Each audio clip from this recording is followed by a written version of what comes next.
Hello, I am Beth. This is Remark, and I am coming to you pretty low-key again today. Just me and my Chromebook. Figured I wanted to talk to you about a new book that I just finished, and by book I mean audiobook. It is called You Are Not Alone by Pekkanen and Greer Hendricks.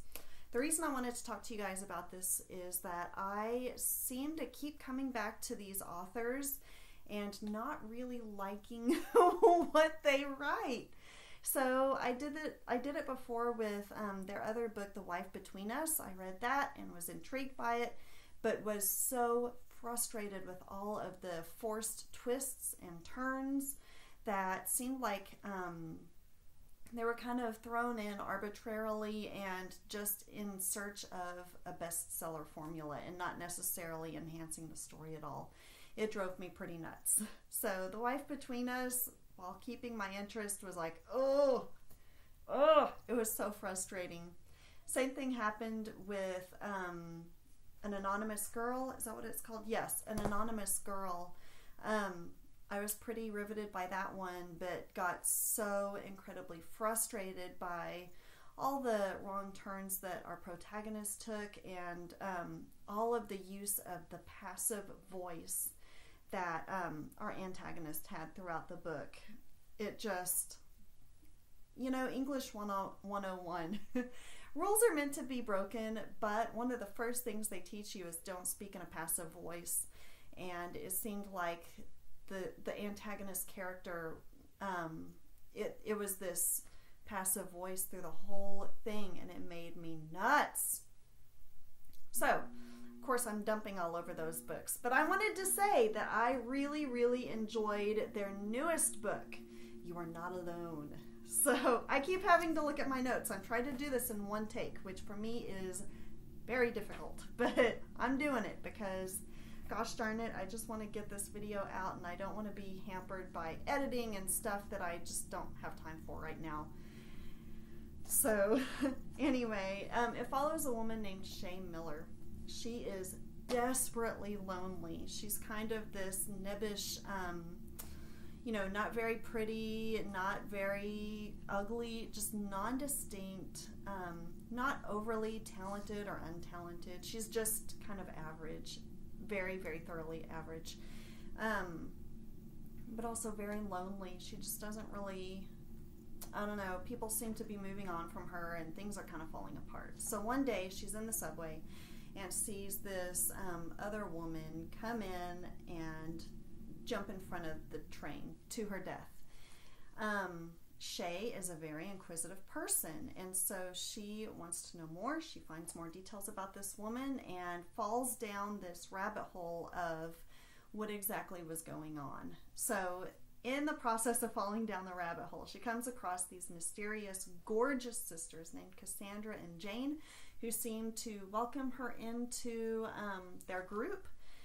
It's almost like a weird grown-up high school cool girls clique that she gets invited into, and she's so lonely, so desperate for acceptance that she jumps right in. She jumps right in. For the first time, she feels like she's found her people. She's found people who appreciate her, even though she herself thinks that she's so thoroughly average. And so she starts to kind of bloom. She gets contacts and takes off her glasses. She gets a fancy new haircut. She starts dressing differently, and her personality starts to come out. She's not such a wallflower. Meanwhile, Cassandra and Jane, the mysterious sisters, are up to no good. No, it's not some big twist that they keep us hanging on to indefinitely, which to me is so frustrating when there's something that is hanging over our heads the whole time. That doesn't happen here. We're in on it. We know that Cassandra and Jane are up to no good. The fun part we get out of this story is watching Shay, our protagonist, kind of twist in the wind.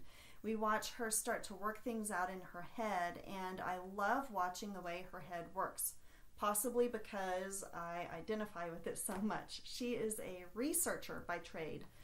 So she has this natural inclination to just know all the things.